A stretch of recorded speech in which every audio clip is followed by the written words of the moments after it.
सभी छात्रों का एक बार फिर हार्दिक स्वागत गणित दर्पण चैनल पर। आज का जो हमारा टॉपिक है वो है माध्य, माध्यक, बहुलक और परिसर। किसी भी आंकड़ों का हम माध्य, माध्यक, बहुलक और परिसर किस ढंग से निकालते हैं इस वीडियो के अंदर हम जानने वाले हैं। देखिए, माध्य को इंग्लिश में बोला जाता है मीन, माध्यक को मीडियन, बहुलक को मोड और परिसर को रेंज कहा जाता है। कंपटीशन एग्जाम के लिए भी ये इंपॉर्टेंट है क्योंकि इससे संबंधित काफ़ी क्वेश्चन है वो पूछे जाते हैं। तो चलिए जानते हैं। यहाँ पे मैंने एक एग्जाम्पल के तौर पे कुछ आंकड़े लिखे। अब आंकड़े किसी भी विषय वस्तु से संबंधित आ सकते हैं। आपको क्वेश्चंस मिलता है कि निम्नलिखित आंकड़ों का माध्य, माध्यक, बहुलक और परिसर ज्ञात कीजिए। ठीक है, तो यहाँ पे मैंने आंकड़े एक एग्जाम्पल के तौर पे ऐसे लिख दिए। इनका हम माध्य निकालते पहले, उसके बाद माध्यक, बहुलक और परिसर चारों इसी वीडियो के अंदर हम जानने वाले हैं। तो चलिए सबसे पहले मैं यहाँ पे माध्य निकाल के बताता हूँ आपको। लेते हैं हम माध्य। ठीक है, और माध्य निकालने के लिए सीधा सा आपको एक फॉर्मूला याद रखना है, वो है आंकड़ों का योग बटा आंकड़ों की संख्या, या फिर आप याद कर सकते हैं राशियों का योग बटा राशियों की संख्या। चलिए यहाँ पे मैं लिख के बता देता हूँ आपको कि माध्य है कैसे निकालना है। माध्य बराबर होता है आंकड़ों का योग, यानी जो भी आंकड़े दे रखे हैं उनका योग कर दो और आंकड़े कितनी संख्या में उसका भाग दे दो, आपके माध्य निकल जाएगा। तो आंकड़ों का योग बटा आंकड़ों की संख्या। ठीक है, किसी ने अब याद किया जैसे राशियों का योग बटा राशियों की संख्या, तो भी सही है। माध्य को ही कहा जाता है औसत, और समांतर माध्य भी यही है। ठीक है, तो एग्जाम में ये ऐसे भी पूछा जा सकता है कि निम्नलिखित आंकड़ों का समांतर माध्य ज्ञात कीजिए, निम्नलिखित आंकड़ों का औसत ज्ञात कीजिए, तो भी आपको यही फॉर्मूला लगा के करना है। तो देखिए फॉर्मूला क्या हुआ, आंकड़ों का योग बटा आंकड़ों की संख्या। अब जो भी आंकड़े दे रखे जैसे 6, 15, 120, 50, ये इनका क्या करना है, योग करना है। तो मैं एक ही लाइन में इनको एक बार लिख लेता हूँ ताकि आपको अच्छे ढंग से याद रहेगा। तो सबसे पहले 6, उसके बाद में है हमारा आंकड़ा 15, फिर 120, फिर 50, यानी सबको प्लस प्लस में आपको लिखते जाना है। टोटल जो आंकड़े हैं वो गिन लेते हैं एक बार। 1, 2, 3, 4, 5, 6, 7, 8, 9, 10 और 11। तो यहाँ पर भी सभी आंकड़े वो 11 ही होने चाहिए। एक बार वापस काउंट कर लेते हैं। 1, 2, 3, 4, 5, 6, 7, 8, 9, 10 और 11। राइट, यानी 11 के 11 आंकड़े हैं वो मैंने लिख दिए। राइट, अब यहाँ पे नीचे इसका भाग देना है 11 का, क्योंकि आंकड़े हैं वो कितने हैं टोटल 11।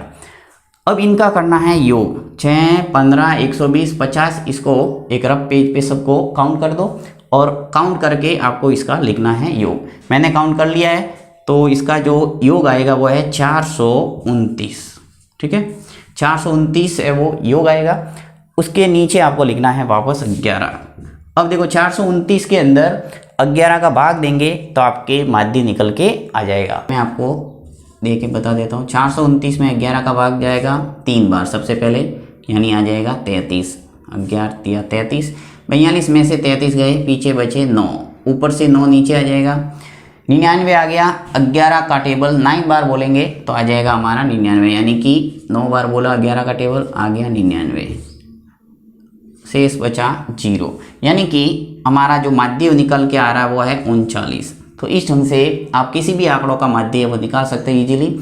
चलिए नेक्स्ट है माध्यक। अब माध्यक निकालने के लिए क्या करना है, जैसे ये आंकड़े दे रखे हैं इनका आपको माध्यक निकालना है। तो माध्यक निकालने के लिए क्या करेंगे, आंकड़ों को सबसे पहले आरोही क्रम में जमाना है। आरोही क्रम का अर्थ है बढ़ते क्रम में आंकड़ों को सबसे पहले व्यवस्थित करेंगे।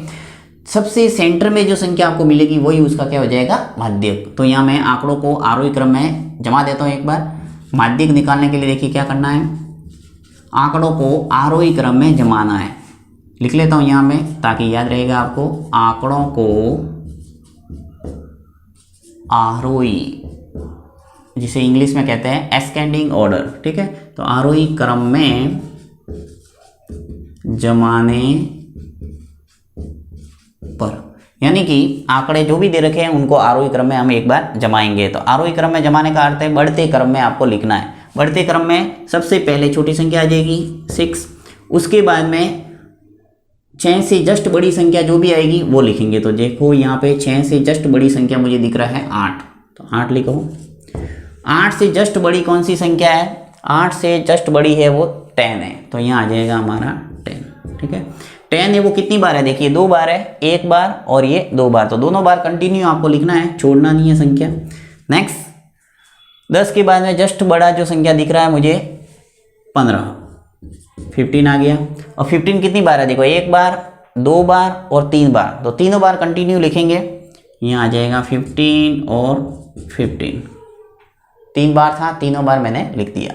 नेक्स्ट 15 के बाद में जस्ट बड़ी जो संख्या नज़र आ रही है मुझे 50, राइट, तो यहाँ पे 50 लिखो।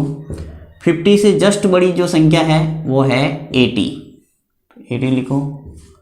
और उसके बाद में 100, और 100 से जो बड़ा है वो है 120, ठीक है। लिखने के बाद में एक बार संख्या को काउंट जरूर करना ताकि कोई भी संख्या आपके मिस ना हो। 1 2 3 4 5 6 7 8 9 10 और 11, ठीक है। यहाँ पर भी 11 संख्या है, यहाँ कोई छोटी है, देखो 1 2 3 4 5 6 7 8 9 10 और 11, सभी संख्या आ गई। अब सेंटर में जो संख्या होगी वो हमारा हो जाएगा माध्यक। तो देखो यहाँ पे 1 2 3 4 और 5, 5 संख्या इधर छोड़ दो, और 1 2 3 4 और 5, 5 संख्या है वो इधर छूट जाएगी। सेंटर में हमें मिल रहा है 15, तो हमारा जो माध्यक निकल के आ गया, माध्यक बराबर आ गया 15, ठीक है। इस ढंग से आंकड़ों का जो माध्यक निकालने का तरीका है वो यही है। नेक्स्ट निकालते हैं बहुलक। देखिए बहुलक निकालना बहुत ही ईजी है। इन आंकड़ों में देखना है कि बार बार संख्या कौन सी आ रही है। सबसे ज़्यादा बार जो संख्या आई है, यानी जो संख्या सबसे ज़्यादा बार रिपीट हुई है वो संख्या हो जाएगी बहुलक। तो यहाँ देखते हैं, देखो 15 है वो सबसे ज़्यादा बार आया है, 1 बार 2 बार और 3 बार। बाकी जो 10 है वो 2 बार ही आया, देखो 1 और 2 बार, यानी सबसे ज़्यादा बार जो आने वाली संख्या है वो 15 है, इसलिए इसका बहुलक है वो क्या हो जाएगा 15, ठीक है। तो कोई भी आंकड़े अगर आपको दे रखे हैं उनका आपको बहुलक पूछा जाता है तो देखना है कि सबसे ज़्यादा बार संख्या कौन सी रिपीट हुई है, वो उसका हो जाएगा बहुलक, ठीक।